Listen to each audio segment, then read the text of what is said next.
Well, welcome back, everyone, to week 2 of our semester. It's great to see you all again. See some of you for the first time. Hello to everyone on Zoom. I'm Zach Lesser, professor in the English department, and I organized the seminar along with Jerry Singerman, humanities editor emeritus from Penn Press, John Pollack of the Kislak Center, and our Rachel Schoenberg fellow in the history of material text, Peter Diamond, who's running tech for our show right now. He'll also he's sending around the sign-in sheet. As always, add your email if you're not on our listserv and you'd like to be. Those of you on Zoom who'd like to get on our listserv can go to pennmaterialtext.org and follow the link from there. The chat should be open, and if you're on Zoom and like to ask a question, you can put it in the chat. Peter will raise it during Q&A, or you can use the raise hand function and we can call on you live during Q&A to unmute and answer your question. And I guess, Zach, you could say for the Zoomers, this is new technology. Some of you heard this last week. It's a work in progress. If you have something you think could be improved, you're welcome to let us know, and we're doing our best to make this an excellent experience wherever you may be. I didn't say that because I know our Zoomers and I know they will let us know. Okay, so in my sophomore year of college, 1992, I took Shakespeare with a professor who'd done her PhD with Louis Montrose and was very deep into the new historicism. That was that era, and she assigned this book, Staging the Renaissance, edited by my future dissertation director and my future colleague, two different people. And it's like a who's who of new historicism and cultural materialism. And so my professor assigned a different essay each week. And after about 5 or 6 weeks, I was looking through the table of contents and flipping through the pages. And I saw this one essay that, as they say on Sesame Street, was not like the others. So I read it. And it was the craziest piece of English literary criticism that I read to that point. It was quoting from Shakespeare and from Alexander Pope's edition of Shakespeare, but by inserting little bits of facsimile from the original editions, which I don't think I'd ever seen at age 20. It had this extreme close-up of Shakespeare's little engraved mustache from the first folio title page. I didn't really know what to do with this essay at that point in my life, so I just put it in the back of my mind. And about 5 years later in grad school, I began to have some idea of what was going on in that essay. It was called The Very Names of the Persons, Editing and the Invention of Dramatic Character, and it was by someone named Randall McLeod, who is sitting next to me now, as is Randall McLeod and Claudia Nimbus, Orlando F. Brooke, Lakshmi Cohen McGregor, Alba Page R. Mageddon, and our speaker today, Randall McLeod, who is one of our leading and most innovative bibliographers and textual critics. He is emeritus faculty at the University of Toronto, where he also received his PhD. He's written on Shakespeare, early modern drama and poetry, romantic poetry, printing and editorial history, the history of spelling, Aldus Manutius, the birth of italics, blank pages, blind impressions, censorship and erasure, and much more. He won the Fredson Bowers Prize from the Society for Textual Scholarship for his 2004 essay on Gerard Manley Hopkins and the shapes of his sonnets. He's also won fellowships from the Guggenheim and Mellon Foundations. Another one of his honors, which he probably doesn't know about, is that when I taught bibliography with Whitney Trittin last year, she texted me, we should put Fiat Flux on the syllabus. That's his essay on George Herbert's Easter Wings. And she continued, AKA the greatest essay ever, which it just might be. He's read a seemingly completely obliterated, censored copy of John Donne's To His Mistress Going to Bed with the help of infrared reflectography. He's read now lost books that have left only a blank impression on other books when used as bearing type. He sees books, what's in them, on them, and between them, in a way that most of us can't. Although he's tried to help us by inventing the McLeod Portable Collator, a stereoscopic collating machine that can be packed up and taken to libraries, unlike the Hinman Collator, which is the size of an old IBM mainframe. In 1999, he gave the Rosenbach Lectures here at Penn on material narratives, the printing of 2 16th century books, on the first edition of Castiglione's Cortegiano and the first printed Hebrew Bible. He spoke to this seminar in 1998 and 2013, as I learned from searching our archives on penmaterialtext.org. So we like to have him back every 10 to 15 years. And I'm thrilled that he's with us here today to talk about the library. The library. The library. Please join me in the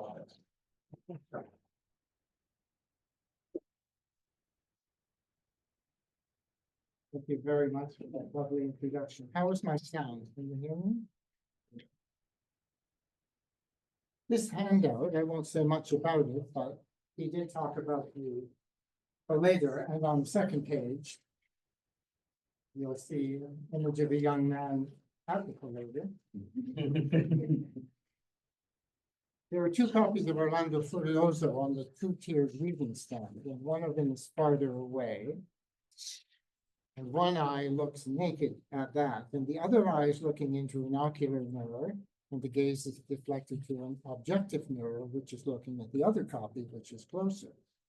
The distance between the mirrors is the distance between the two tiers of the reading stand. So the lines of sight are the same length. So it's not as if one book is seen bigger than the other. When you move the two images until they lie on top of each other, and then you know you're looking at two, but you see only one. And if the type has been moved, you get something like this, the flat page with something sticking out and wiggling at you. It's a 3D projection. I often work with books upside down so that I won't be distracted by literature. And I just want to find out these little things that stick out like belly buttons. Yes, closer? That one's you closer. Okay, so when you've found a textual variant, then you can roll up your sleeves and put in your crowbar and get somewhere. Okay, well, if you have sight in both eyes and comparable acuity, you ought to be able to do a little experiment, which I'm suggesting now. If you look at me, but put your fingers up here in front of your eyes and slowly bring them, look at me all the time, but be aware of the fingers. And when you get them about 2 inches from each other, a wiener finger appears between them. And there's a picture right here of the wiener finger. That's what you're aiming for. Now, are you able to do that? Closer, John, much closer, but look at me. Keep coming, John. You're there. Oh, yeah. Yeah. I know what happened. Well, you'll never be hungry again. Like that. What the heck is that? It's a wiener finger.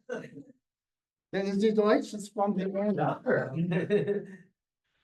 Okay, here's the other experiment. Put your fingers like that, one close to your nose and one far away. Look at the one far away and slowly move the close one. It's not 1, it's 2. Yes? Now look at the other one, the close one, and slowly wiggle the far one. The 2. Yeah. Okay, well, if you can do that, then you're right for this experiment at the bottom of the page. There are 2 circles, and if you put your finger between the circles, like I'm doing now, and look at your finger as you move it toward your nose, the 2 circles will start multiplying. It will become 4 circles. 2 of them will remain in place, and the other 2 will move toward each other as you move your finger toward your nose. And at a certain point, there will be only 3. And the middle one is the superimposition of those 2. And then you'll start seeing you're projecting belly buttons. Then you're ready for analytical bibliography. So now with your sight restored, if you look at the 3Ds in the top, is the 3 hanging or not? The last one is not hanging on the left, but is hanging on the right. So that's where you're going to get a belly button. And with untie and unite, you're going to get a kind of shimmering confusion in the middle of the word, but not in the first and last letters. Warand is not in the same place in the 2 circles, so it will project in 3D And where one says love and the other says sex, you're going to get a love, sex, the word will go back and forth because your brain will switch between those two, thinking that there's something wrong. Well, when your eyes are crossed like that, you don't really understand what you're seeing, but you know where it is. So then you come off the cross-eyed and you find it out. And the word alone is alone. If you wiggle your head when you're looking at the two circles, it happens. It helps if you've been to Delhi. Okay, so if you wiggle your head, that word will move like crazy and the other words won't. I just about fell down a hole here.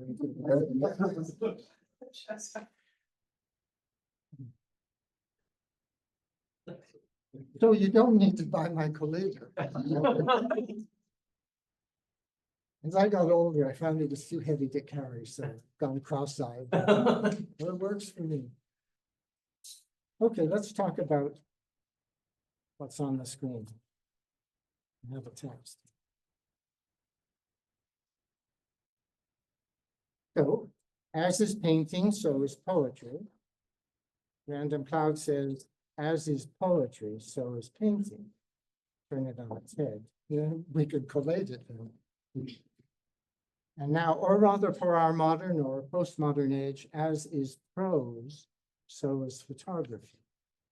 You'll understand by the end of the talk.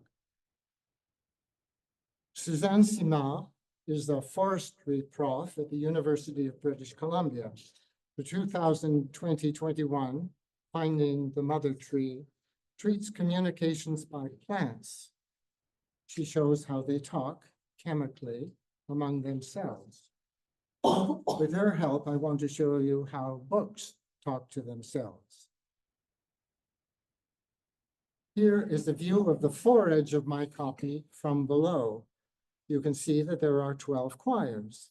Each consists of 32 pages, except the penultimate one on the right there, which is half-sized. That was big, and this one's smaller. So you don't have to open the book to see this difference in structure. By putting the four edges of leaves together, one detects previous conjugacies, as of pages 87, 88 on one leaf, with pages 89, 90 on the next leaf. And so with 95, 96, 97, 98 on two later leaves. Here is a chart of all the page numbers for the 12 quires.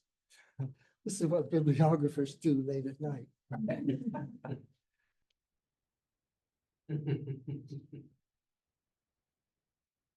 Quire numbers are listed down the left side, and the 16 leaves in each quire are listed across the top, with page numbers quire by quire displayed below. In quire 4, no, I have to go back. In quire 4, we have noted conjugacies of the second and third leaves and the sixth and seventh. And on the basis of symmetry, I expect that the 10th and 11th leaves in the same quire, and also the 14th and 15th, would exhibit similar conjugacy. Through like means, it may be possible to learn a lot more about the imposition scheme. But I'll leave that question for now in order to concentrate on this very non-routine body of evidence. Photographic images in this book have been infiltrated by ghostly images of lines of words. Only the part of a page with an image is so affected. We're not dealing with show-through, which would be mirror image, and these letters don't seem mirror image. That's a clearer example, and obviously not mirror image. You see the word she up there in the third line, or the name chain.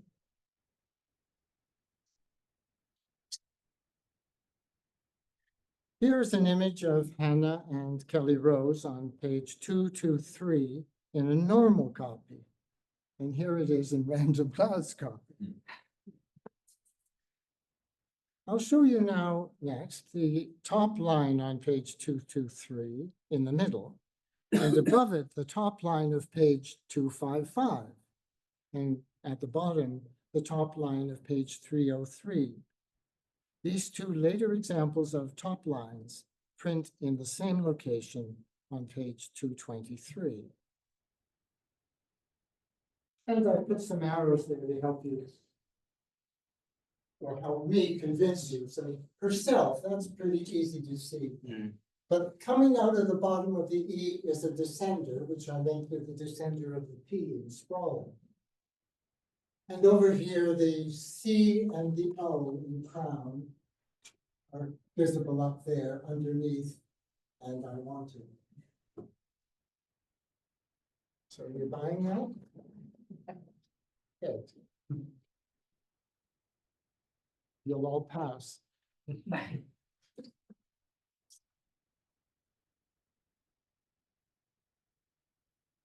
not possible to read such ghostly lines cold, but when we have a potential source, it's easy enough to say yay or nay. Here I say yay twice. Text from both page 255 and 303 print in the same place on the page in the photo of page 233. Oh, damn it. I'll get you back. Okay. Did I do that? I think it was just Adobe. an automatic. Adobe is writing over your presentation. I hope Adobe will sign in on the sheet.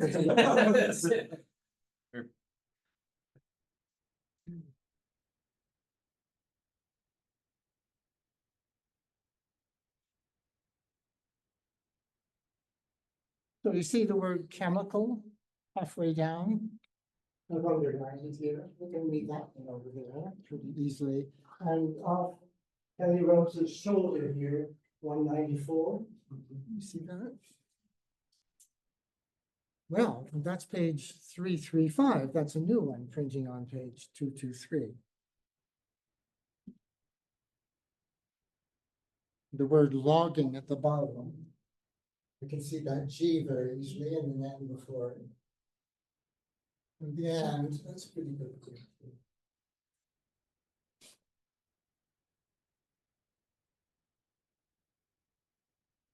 Between page 223 and 255 lie 32 pages. Well, there are 16 leaves in a quire, so I understand that. And so between 303 and 335. Between 255 and 303 lie 48 pages, however, which is not a double of 32 as one might expect, but it is a double of 32 minus half of 32. And remember that there's a half-size quire in there, the penultimate. So, got that.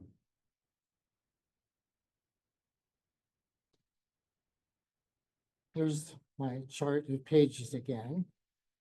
And I've circled in red, going from the bottom up to 223, which is the page with the photograph. And you see that it skips over quire 10, which is the half-size quire. So this is a book that's talking to itself backwards, like from the back up. The book has been produced from the back.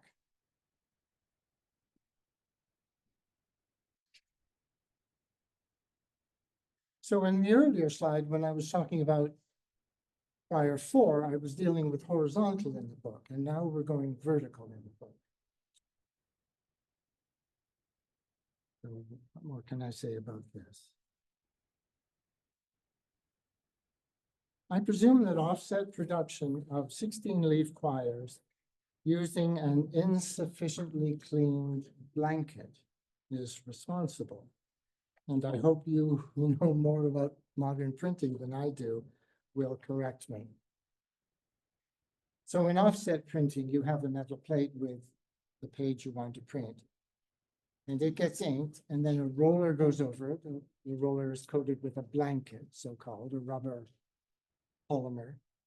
And it picks up the ink and then rotates it onto paper. And then it gets, the type gets inked again, or the plate gets inked again, and it goes over it. And after you've printed 1,000 copies, you've got to clean the thing. You need to clean it very well, and if you don't clean it very well, it's going to retain text. Now, how it retains it in a ghostly image rather than a black image, I don't know. But that's as far as I've gone. Any questions or enlightenments?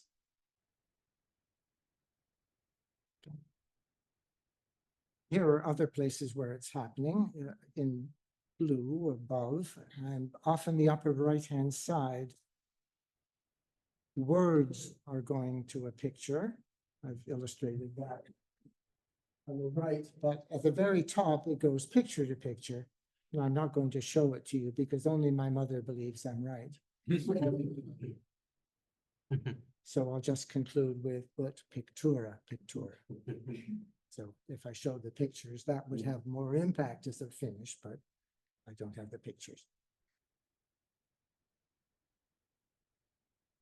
Heart of darkness in Italian is cuore di tenebre. Here's a page at the back of the book, 273. And you see that there's a crease in the paper, and there are micro tears across the crease every few millimeters.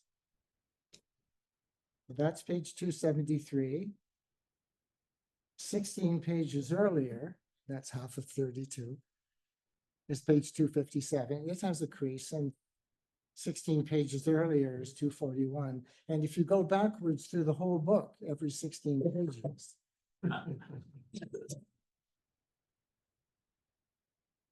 This book, I think, was printed on a web, not on, that means like a roll of toilet paper,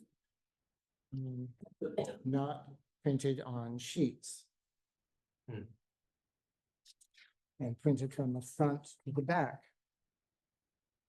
Every third leaf on the verso and fourth leaf on the recto in the outer margin is cramped at several places down the margin at the foredge, and you get this offsetting of the left page on the right and the right page on the left.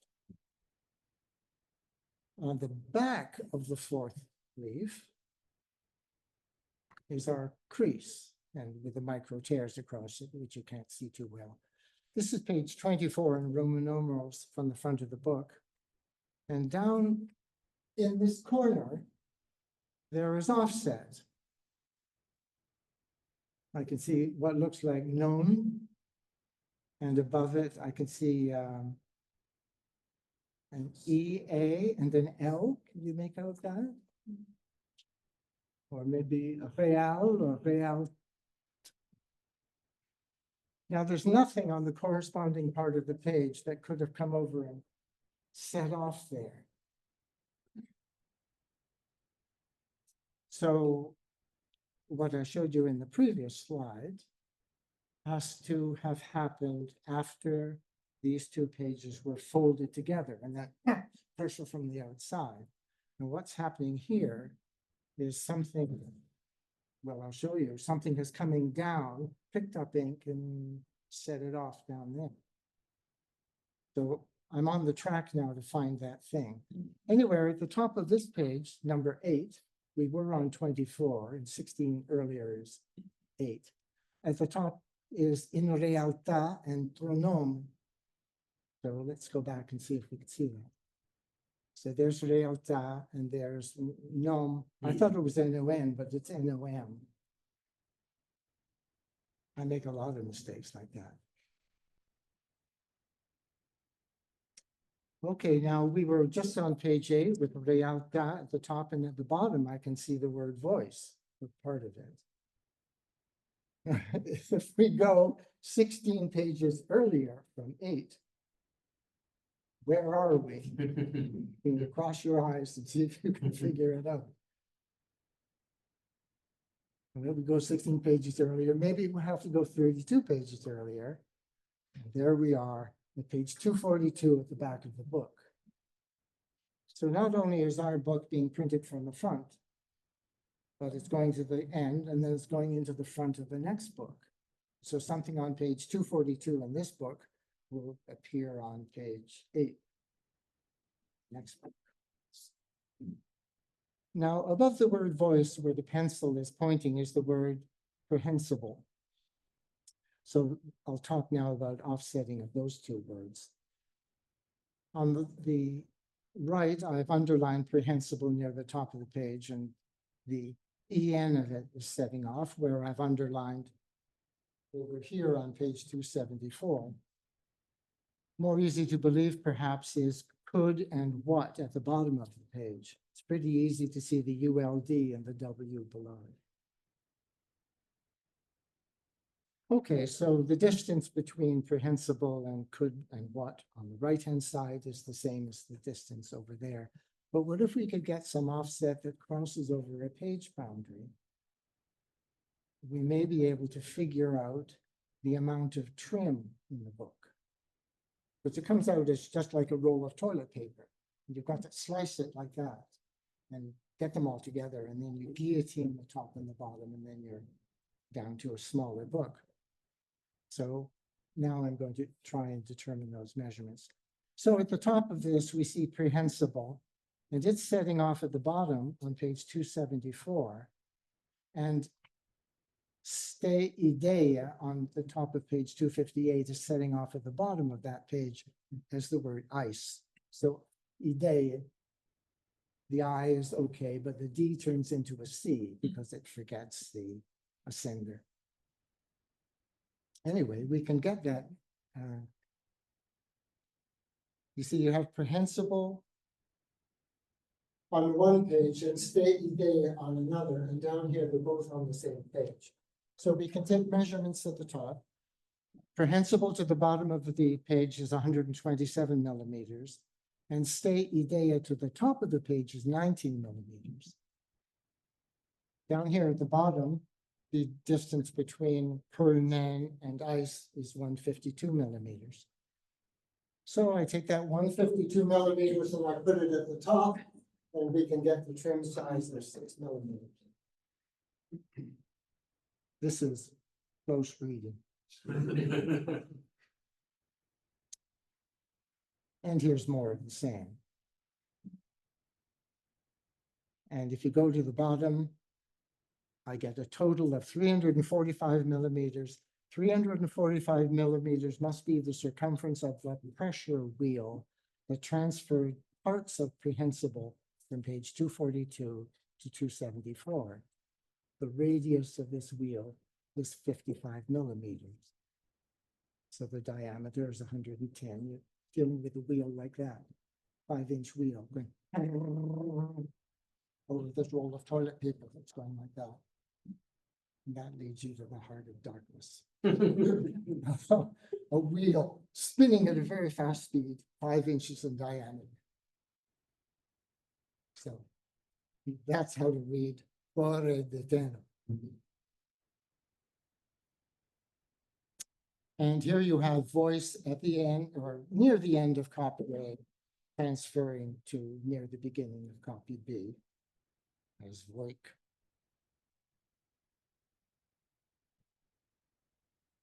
Here's the next talk.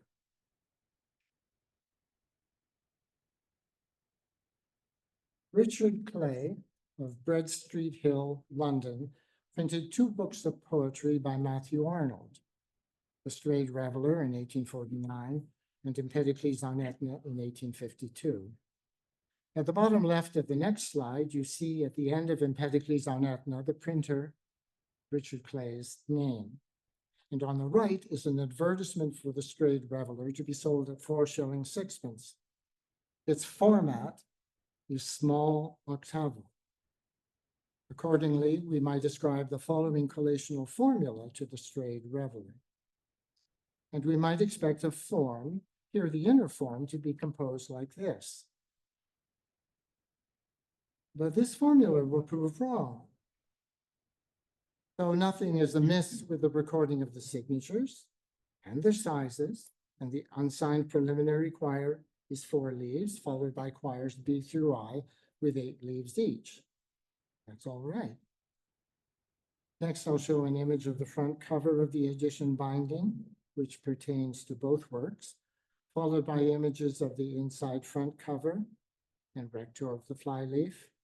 And now the verso of the flyleaf and opposite A1.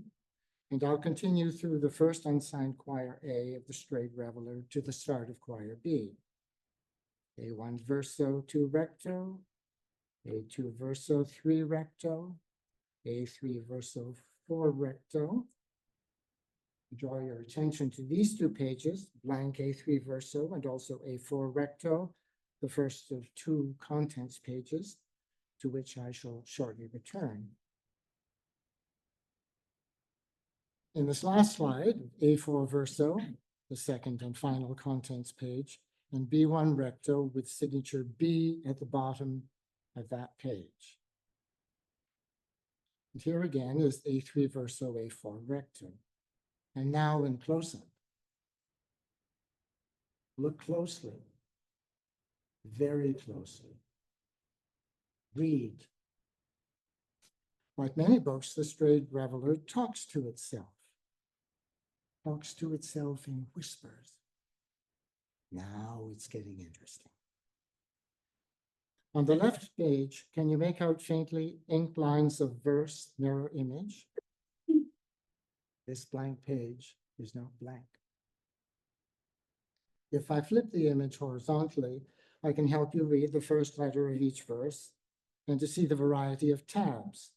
The first line, twice tabbed, begins with T. The next 6, tabbed once each, begin with O, O, R, O, M, B.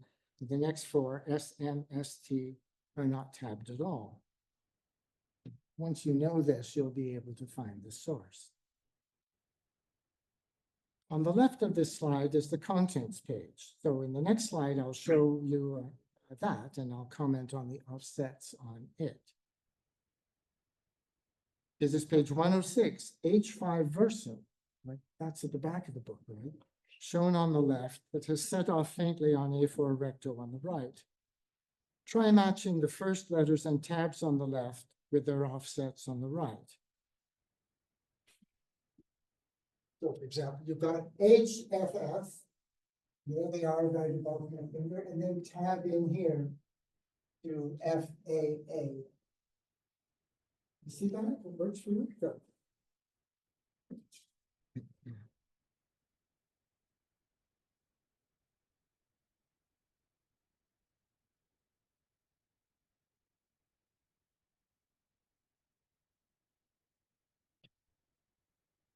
Now, here's a very curious fact. In all copies, there is offset on this contents page. But in only 50% of the copies of this edition, I reckon, is it H5 verso that sets off on A4 recto, just as you see here.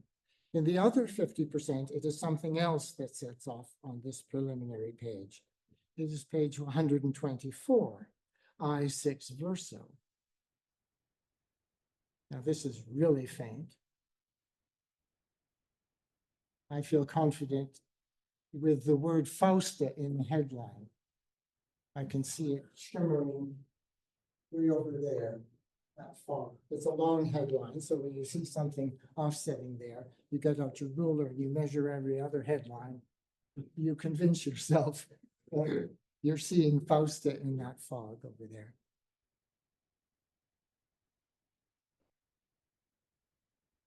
Let's see.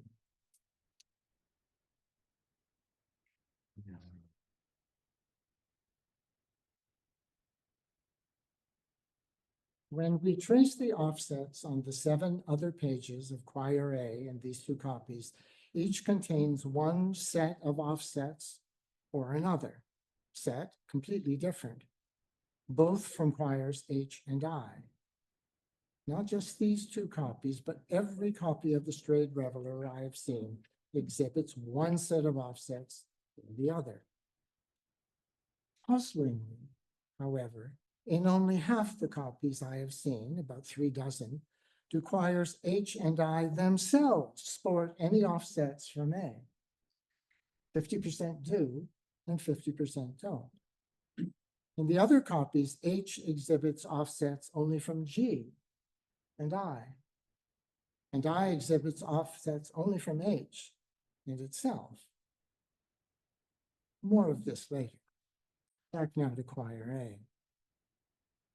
For the first conversation in A with H and I list the openings of choir H on the left, choir I on the right, and between them the openings of choir A.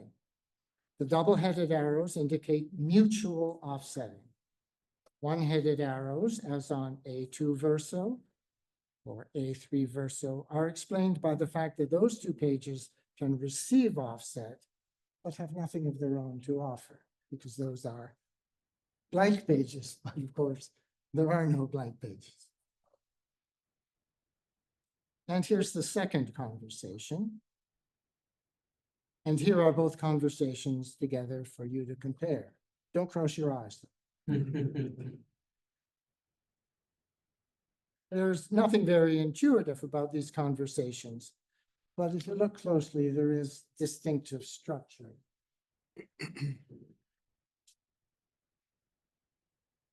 So H1 verso was left, H4 vector was right. Left, right. What have we got here? 3 blanks in a row, 3 blanks in a row. Here we have 3 blanks, but they're in the middle, so the other things are blank. So there's something systematic going on, but it looks like a telephone operator's switchboard, and everyone's calling home on Thanksgiving, and it's a mess.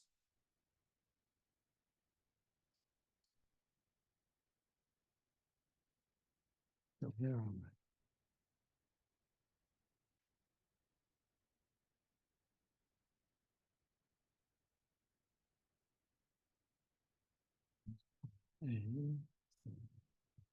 To begin to see what's wrong with the collational formula I previously offered, look at the bottom of G6 recto in the Harvard copy. It's photographed in a raking light. It looks like sandbars at the bottom of the page. Every few millimeters, there's a tiny fold. If the sheet of octavo is, as is traditional, imposed like this in the inner form, the bottom of the 6th leaf of every leaf, in fact, comes at the outer edge of the sheet. Since the wove paper this book was printed on was surely manufactured with a straight edge, the bottom of this page, you see it again, must have been joined to something no longer present. What was the bottom of this 6th leaf joined to, and where is it now? Let me pause for a moment. I'll take a sheet of paper. I had a pen a while ago, I don't see it. There it is. If you do this with a letter opener on the edge, every few millimeters there's going to be a little going off like that, just as you see here. So I'll try to explain that now with some prose and hope it doesn't go too fast for you. So by experimenting, I was able to generate these folds myself by pushing a letter opener hard along a fold in a sheet of paper. It seems that the upper layer of paper, just in a small area by the fold, expanded under the advancing pressure of the folder. Think of rolling out pastry. Well, the underside did not expand, or not to the same extent, as the surrounding area of the upper side also did not expand. So a small bubble of the upper layer of paper locally rose up like a welt and was pushed ahead like a wave before the advancing letter opener. Every millimeter or so, the unexpanded environment reined in this local expansion so that the lead edge of the wave crashed to become one of these microfolds, angling away from the main fold in the direction of the advancing folder. This process of local expansion and buckling repeated at regular intervals until the force along the main fold slackened. Then later, I tore the sheet in two. I had the pattern along the bottom of the leaf that is shown here. The discovery of registration holes on the feet of the third and fourth leaves in each 8-leaf signature argues that the microfolding at the bottom of the sixth leaf and now the point holes at the bottom of the third and fourth leaves all mark the middle of an original sheet. Each 8-leaf quire of the strayed reveler must represent only half of that printed sheet. Here's the chart of where to expect a point hole in different formats. Folio in the gutter, quarto at the head of a page, octavo at the foredge, and 16mo at the foot.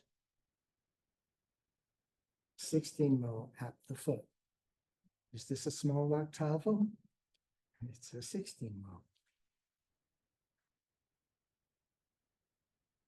So much for the full sheets in the straight reveler. What about the 4-leaf preliminary quire A? Remnants of registration holes appearing there on the foredge of the third and fourth leaves in the half-size preliminary quire A argue that this seeming half sheet of quarto is really a quarter sheet of 16mo. It could be printed like that. You print this, and then you turn the sheet over and put it on the same type and print it again. And then you tear it in half, and the point holes are going to end up on the third and fourth leaves. So this is a half sheet of 16mo. It looks like an octavo until you read the page designation.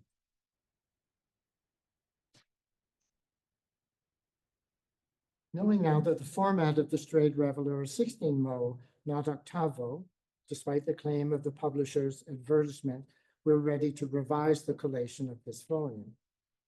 This change from 8 to 16 by a factor of 2 will help to explain why there are 2 conversations in quire A. In William Savage's Dictionary of the Art of Printing, London, 1841, consider 2 formats for 16mo. The first is for 2 half sheets of 16s worked together.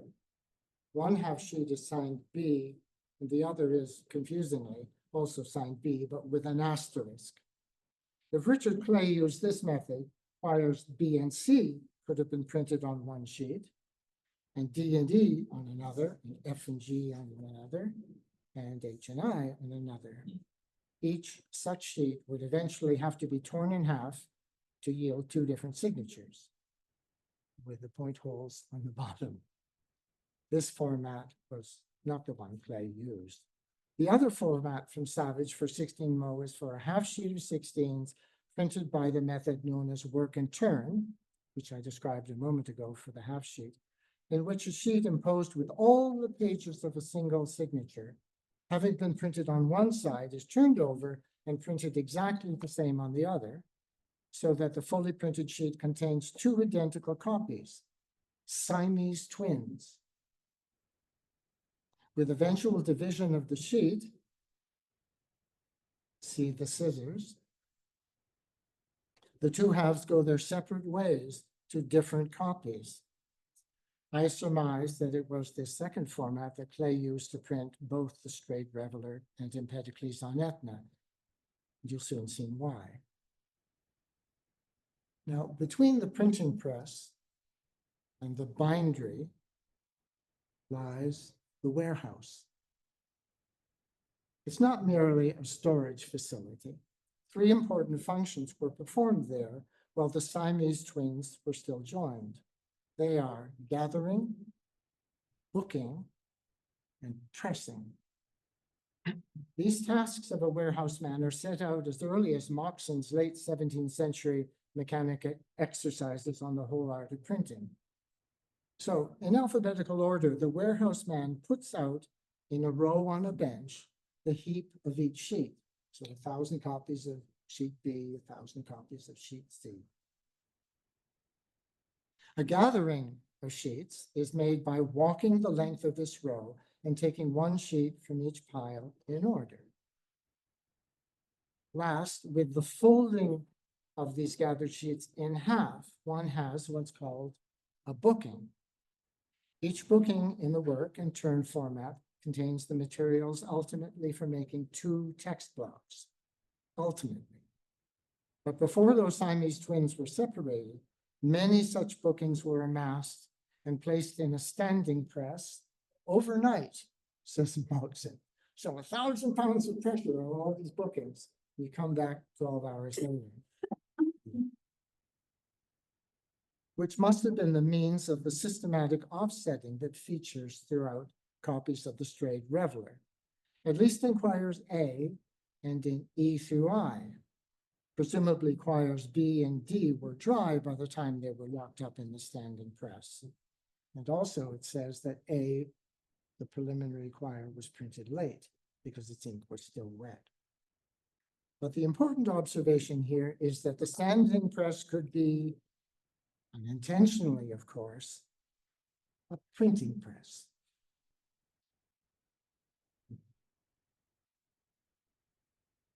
And this is what the start of the booking of the Strayed Reveller must have looked like.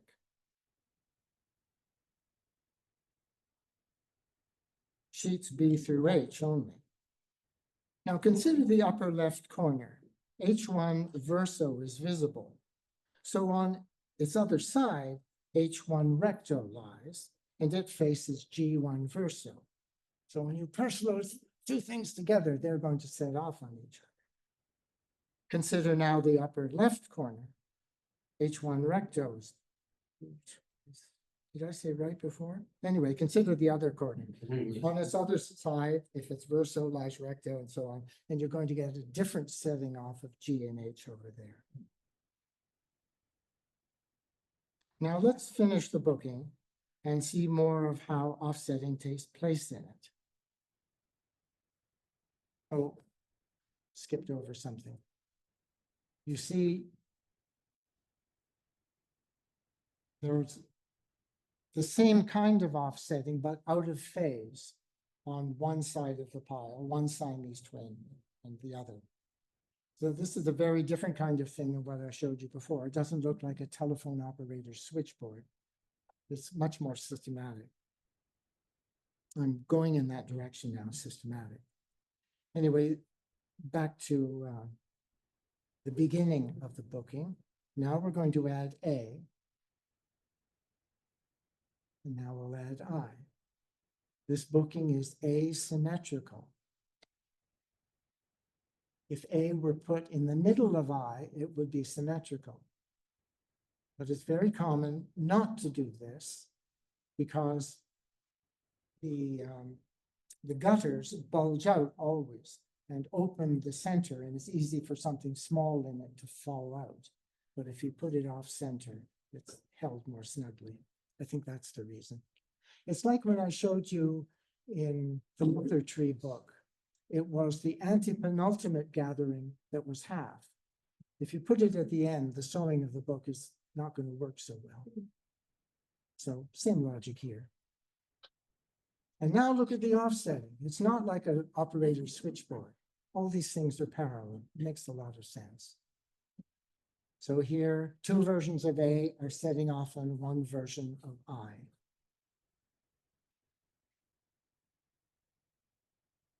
That's where this thing comes from. So that's the telephone operator switchboard, and it looks confusing as hell. And that's what causes it, and it looks systematic.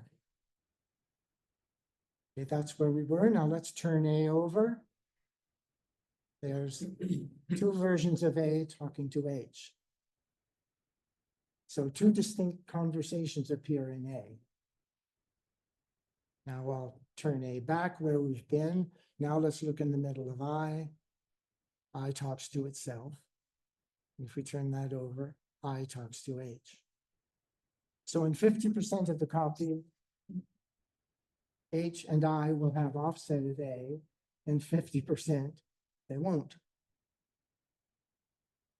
So now we'll go back again, because it's just so much fun to turn these pages. And that's separated at birth. Do I have 10 more seconds? There's a worm named Muybridge that went through the Fisher Library copy in Toronto of the 1513 Aldine edition of Pindar. That's why you see Greek on these pages. The worm must have entered around the 10th or 11th quire because the worm track goes to the edge of the page. So this is a booking. It's the first, it's a selection of part of the booking. Here's another selection of part of the booking. And the pages are all running backwards. 22, 21. These are signatures, by the way. Signature 22, 21, 20. And here's the third part of the gathering. It's sheet 23 with half sheet 24 in the middle of it. Once again, what do you do with an odd part of a gathering? Well, you tuck it in somewhere where it's stable. Now, what I just showed you, first was that, and then this. Once the worm got to this point, and this thing lay right on that thing, it went back that way, or came that way, I don't know which direction, but it just made round holes. And you can't tell what's earlier or later. Whereas with Muybridge's tracings on the bottom, you know, it's going like that, turn, she, he, I don't know, with all these angles. So that's all I have to say about it. So.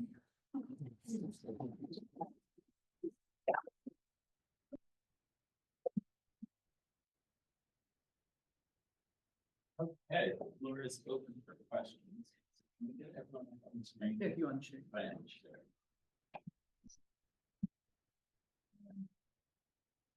We switch to.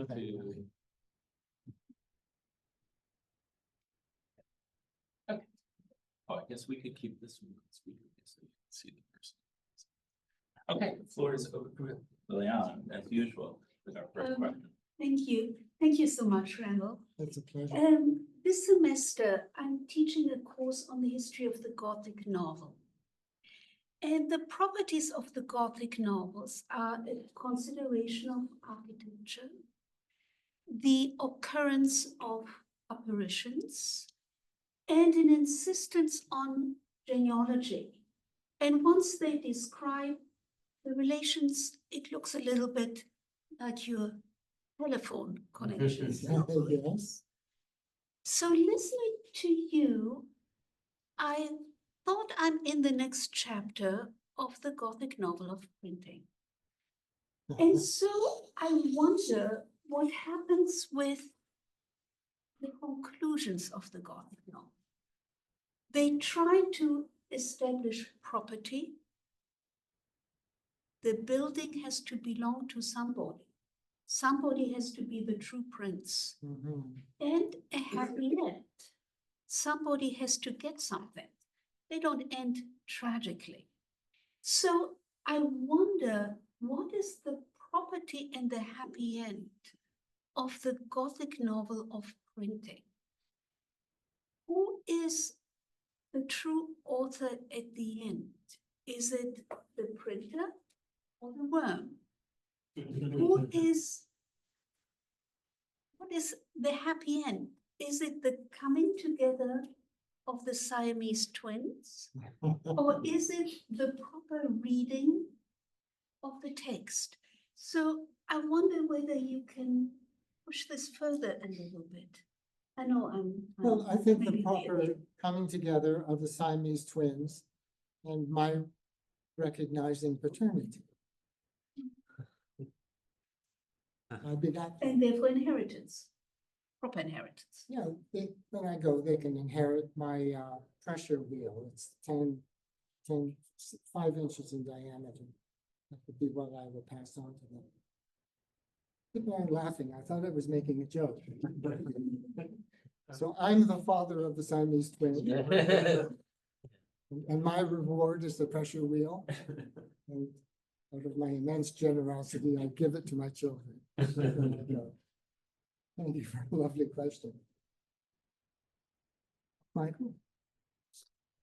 I'm gonna ask another Gothic question. Yeah. Gothic novel. Another way of thinking, actually, Liliana, oh, this will be so fun. To talk. But another way of thinking about this novel, but also I think I really loved your talk, right? Is that a lot of fiction does this. It spends so much time accumulating a sense of possibly evil or at least corruption. It accumulates so much in the way of that sort of sense of being buried alive, of being overwhelmed, of there just being too many relations and too much incest genetic materialism. I mean, just too much intermixing, that when you try to end a Gothic novel, you can't. Because you cannot erase all of the impressions that you've made. And if I were going to create an allegory out of Liliana's question, but also your talk, it's of a certain kind of ghostliness. Yes. But it's also, but then I want to know, you brought the Siamese twins together, but do you feel like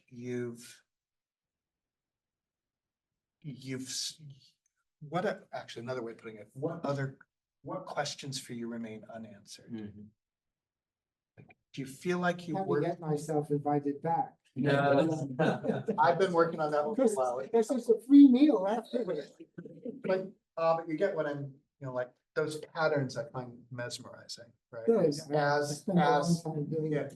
but as sort of hieroglyphs, I almost feel like they're fractals. I feel like I want those patterns to mean something, if that makes sense. I want them to be a language. Yes. Can I add to this? And Mike, it's so good to have you back, but I don't want to be now extend a private conversation. But it strikes me as so peculiar, and that's a good thing, peculiar to consider the types of texts you are working for. The trees, the heart of darkness. We have almost a very strange natural history involved in all of this. These are not just the machines collating. It's something else as well. And I think that's where you were getting after also. Anyway, sorry to think aloud in a way, but I'd love to know what do you feel like there's not a code, but you know what I mean? Like any other, are there any other theirs there? Well, it's the presence of others who are lost and inscrutable to me, but I can claw away at the darkness and open something. I found that really inspiring. Thank you. Watching you do that. I have two much less allegorical questions, but one of them I think relate. The first is just something I didn't understand, so we cleared out right. Is the Italian Heart of Darkness, is it it's a bilingual edition? Why is there English? Yes, it's an en face Okay. translation. That clears that up. Here's my less allegorical, perhaps, version of what they're asking, which is you demonstrated really persuasively that the clay, it's clay, right? That he's choosing to print basically 16 modes with work and turn, not octavos, as he says he's printing. So I guess my question is why? Is there something more prestigious about calling it a small octavo, but cheaper about printing it in 16 mode? Or so that was my first guess, or is it just a kind of accident of print shop habit? In other words, what you've shifted our thinking about the collation of this text, and I wonder how the collation relates to the kind of cultural status of the book or the economics of it. Yeah. And if I may just add, I was asked to ask you to speak a bit closer to the mic as you answer questions. I don't do much work in the 19th century. I just follow my nose. When I see offsetting, I get into it. I expect the answer is simply that it's a loose usage to call it a small octavo. He's not a disciple of Fretz and Bowers. So I think that's about it. There's a question on Zoom from Gary Dyer, who asks, can you say anything about relations between the presence of offset and the perceptions of the quality or desirability of books? Well, I desire books that are broken and contaminated, and loved and used, because they speak to various agents that I want to recover. And I feel if I recover those agents, I also recover something in myself. So it's very personally stimulating to do it. But if you're a book dealer, you don't want these things, I should think. Am I answering his question, I wondered? I'll let you. Okay. Something I should say about my style of writing. I like to go down a path that looks very true, and I can make it kind of complex and make diagrams, which are like the switchboard. I spend a lot of time on that, but then I pull the rug out as I come to the end of the essay, and there's another solution. But it's not only a style of writing, because when I write, I want to rehearse my own struggles. So reenacting that as a writer makes me feel that I didn't waste my time in error. Because error is behovely is the sentence I use often. My errors take me somewhere. If I persist in the errors, I will get there. Yeah, thanks. Yes. Thanks for your talk. I have what's probably a very obnoxious question, to be honest, but it's kind of a version of what Michael and Liliana were asking, which is, do you think that, and this is the first time I've had this thought, having read a lot of your work, but watching you today, it's the first time I had this thought, do you think that an AI could do this work? And I'm asking that in part because so much of what you're doing is pattern recognition at a really advanced level, but there's something also in what you're doing, which computers are very, very good at. Yeah. And now that we have more digitized materials, could Random McLeod, the AI, like take on a whole new life and find whole new things in the digital archive that we aren't seeing just by having your methods of pattern analysis kind of baked into it. But at the same time, so much of what you're doing is like resisting that by saying that this is about the traces of the human. So I'm just, and which is part of what I love about this work, that it's so, it scales from something that's so deeply esoteric and opaque to something that you get to the top of the mountain, you're like, oh, I see. Like, oh, this is a completely different view on how they thought about format in the 19th century. That is something that we maybe didn't know before, which is kind of small, but also kind of big for a history of formats, which is important for the history of all technology. So yeah, I don't know. I'm just wondering like where you see, like if you think that's possible about this, I don't know what I'm asking, but AI and pattern recognition is where I started. Well, AI would have to have an eye to see the offset. Yeah. And the offset in many books is at an angle. So if it's in a rectilinear format, it might not see it. Like, should we be imaging things differently in a way? Because so much of what you're doing also is actually using digital tools by like hacking these diagrams together to show us what is quite hard to describe in text.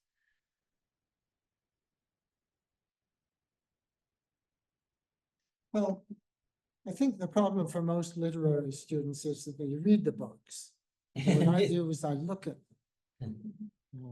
So a computer doesn't have a bias, it's ready to look at things. But you'd have to train it to see the invisible. Or the marginal. And you'd have to have somebody training the computer who was marginal, who didn't want to think like normal people. Yeah. Yeah, because the computer, in one sense, it can't read like a human.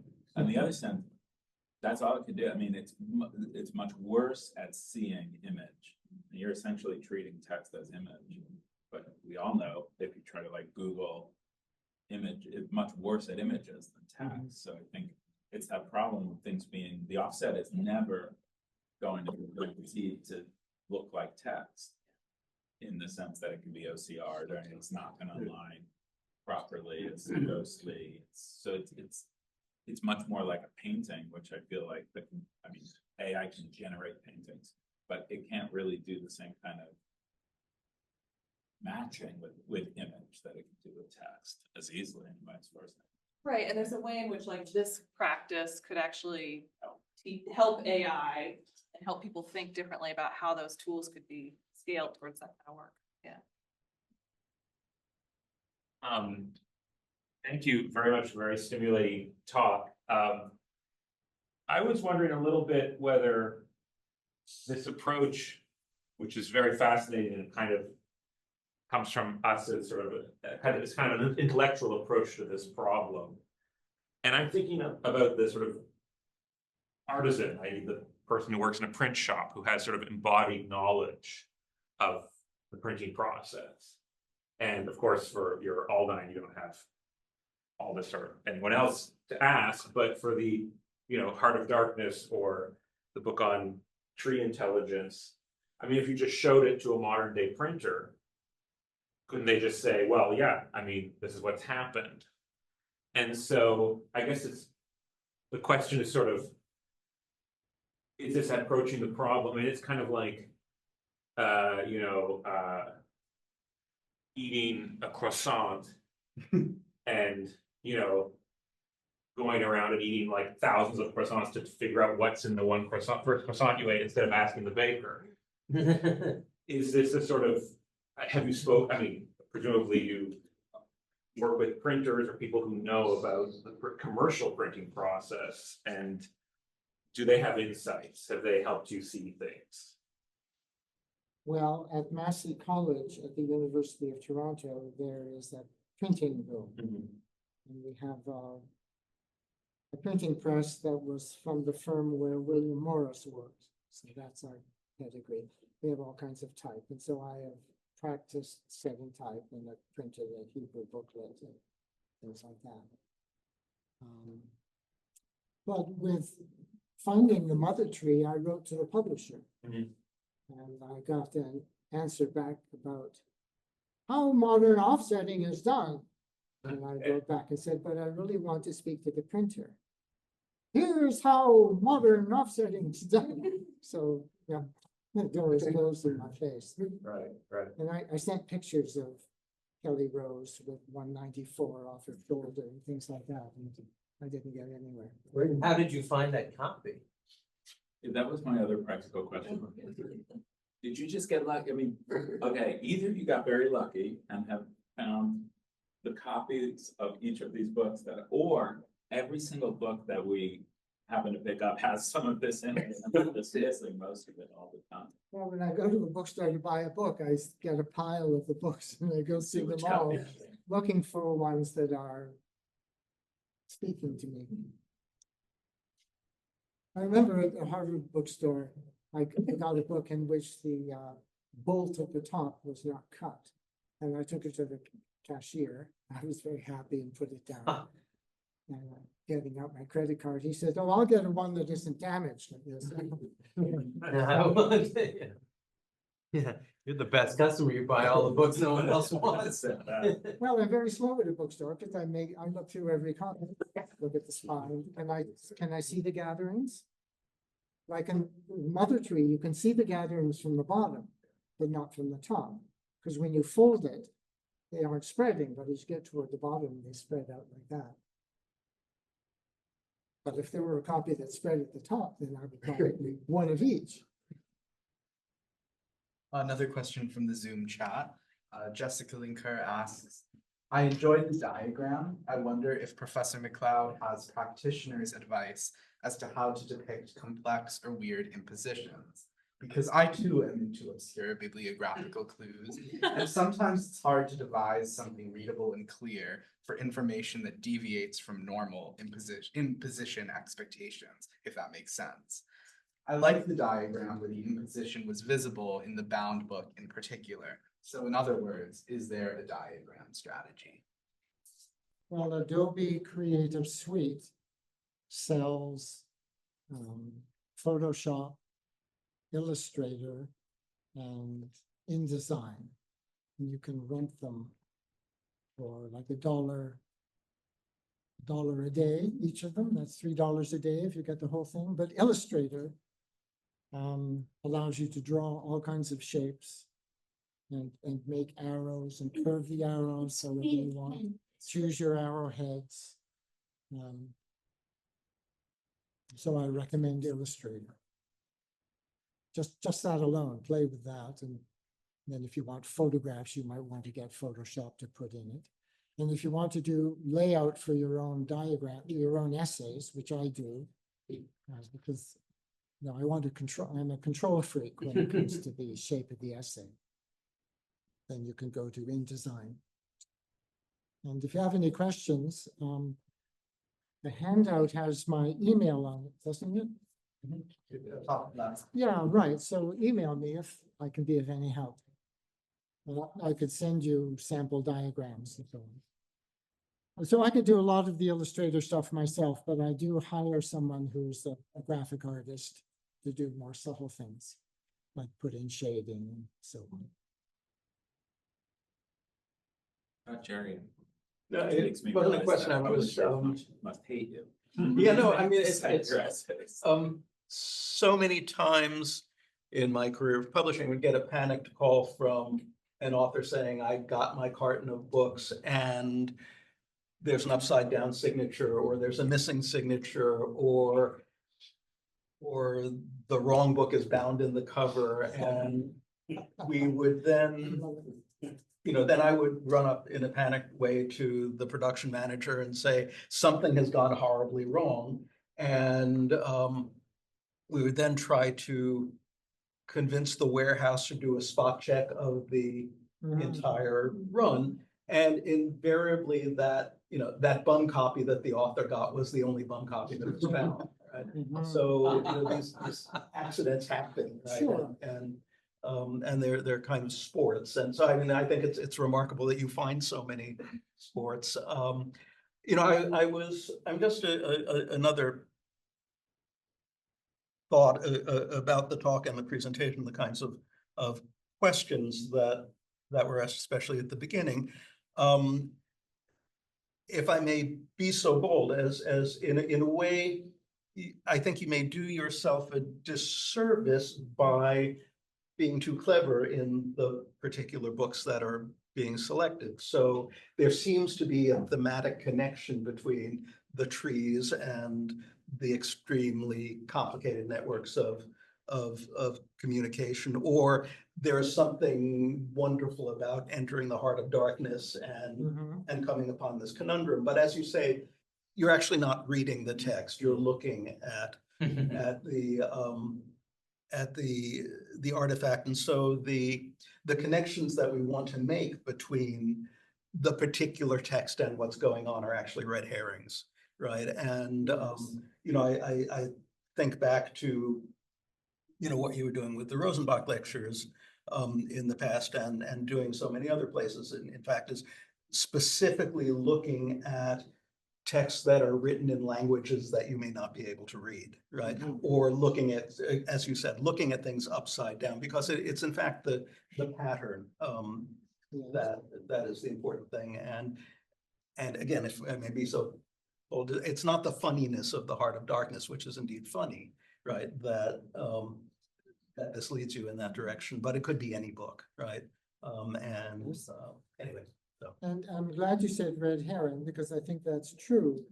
It goes back to the essay writing strategy that I talked about, that I usually create some kind of plausible and reasonable and complex thing. And we go along until the third base, and then the home plate dissolves. And I have to go off in some other direction, and I put in my thumb, and I pull out a plum, and what a clever boy am I.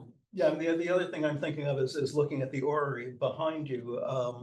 You know, if you try to make sense of how the planets and everything is moving in a Ptolemaic system, you have this remarkably complicated diagram that you're trying to come up with. Retrograde motion. Right, but then once you figure out the model, it clicks into place, right? So once you figure out the model, you realize that the telephone switchboard is wrong, right? And there's a different model, right? That makes everything sensible, right? Well, but in music, you have a dissonance, and then you resolve it. So I think that, to make that metaphor in my essay, that I invest in dissonance, which is pretty and clever, and a beautiful facade. It's like in a movie. There really isn't a building there. It's of the Wild West. It's just a facade, and then pull it apart. Also, the first diagram, I would say, of the telephone switchboard diagram is not wrong. Mhm. It's showing the correct information. It's just displaying it in a way that doesn't make as clear to humans how it's happening as the second diagram, which is very evident because it has straight lines. Yes.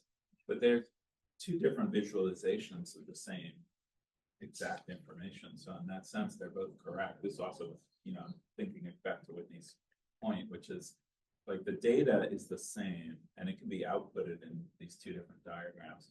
But for us anyway, as opposed to other life forms, we can only understand it really in the second diagram because it fits into the narrative that we're telling of the construction of the book. But it may well be that a computer could understand a different form of that same information. Which again is part of coming back to Whitney's point that there's something you're doing that is very digital in that way, and including the way you can transform data into different visualizations. The first visualization summarizes 2 or 3 years of my struggling with this, trying to find out the pattern. And in a 20-minute lecture, it's obvious. It was not obvious. Like, especially in the center, I offsets on I. Well, I didn't know what that was. Yeah, it's just, yeah.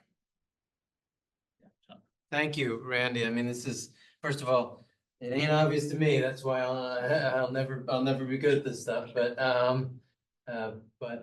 you did reveal pull the curtain back on a whole host of things. I guess I have a I don't know, small or big question that Whitney got me started thinking about, and I'm not sure. I haven't heard every random cloud, every Randy McLeod that's out there. I haven't for sure, but I'm usually hearing the early modern one.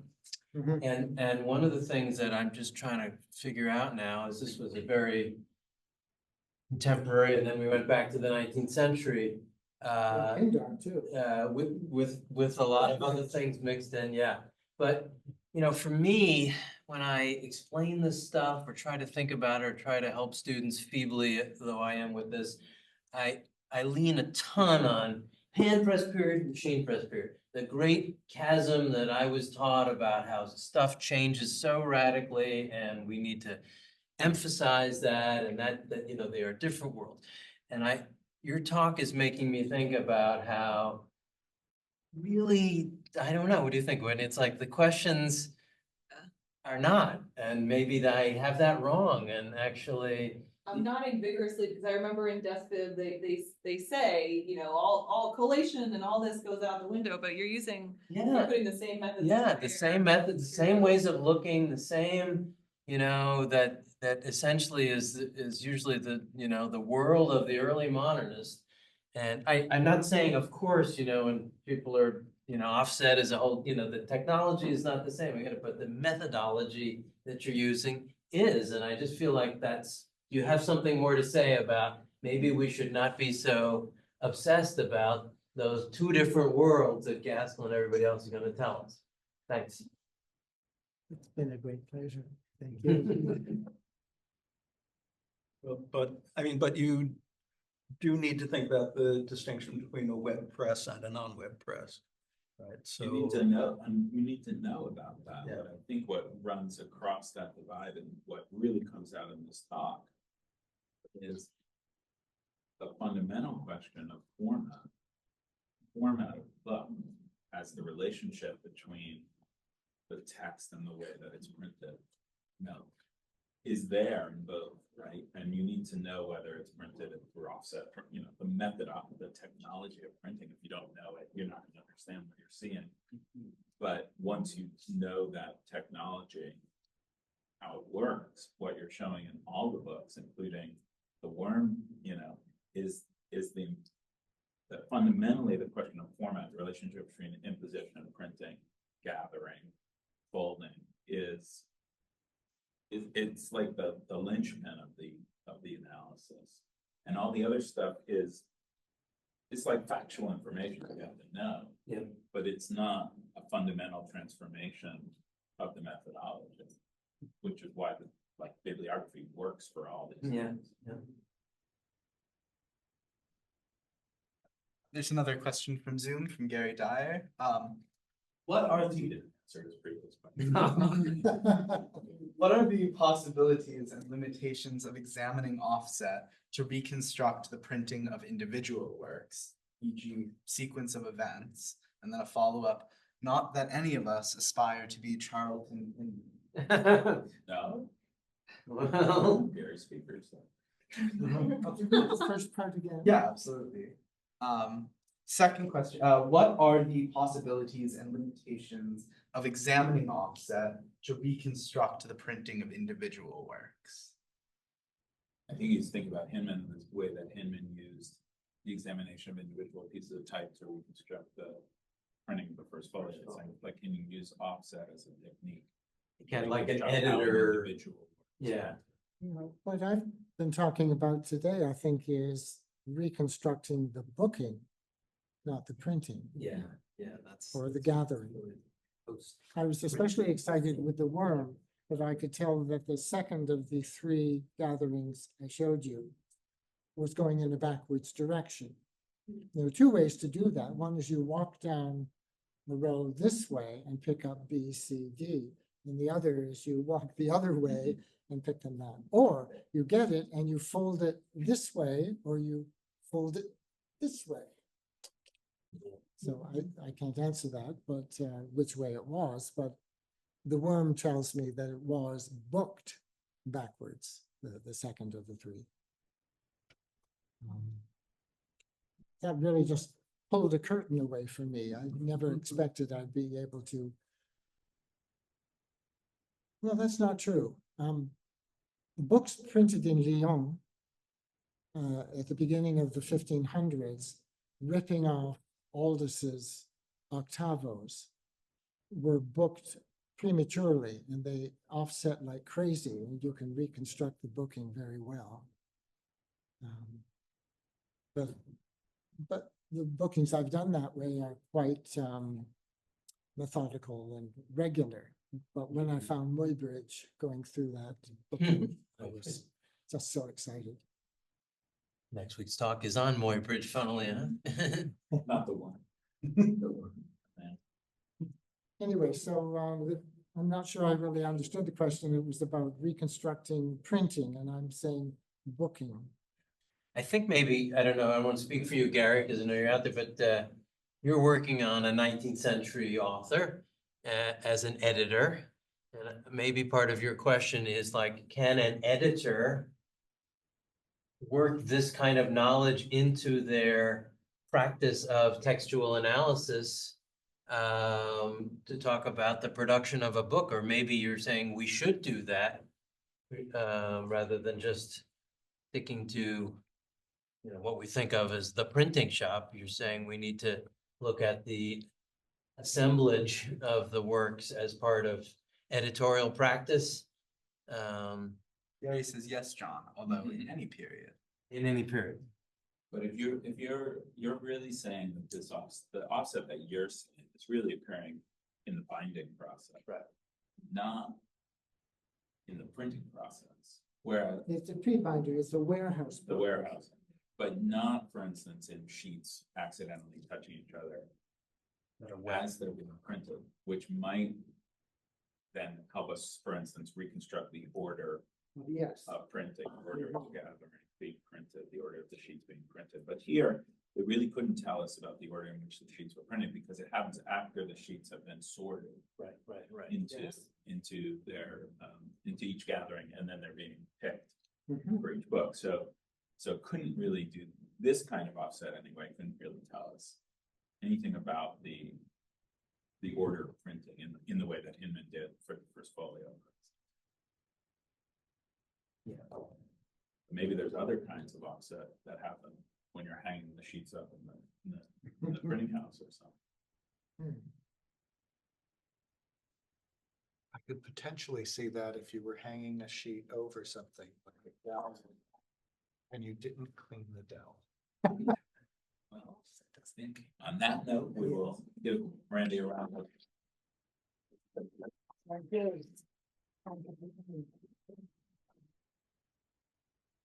But don't forget to cross your eyes. And seriously, you don't need to buy a collator. You could practice by getting two fresh $20 bills and putting them side by side. And only the serial numbers will go like that.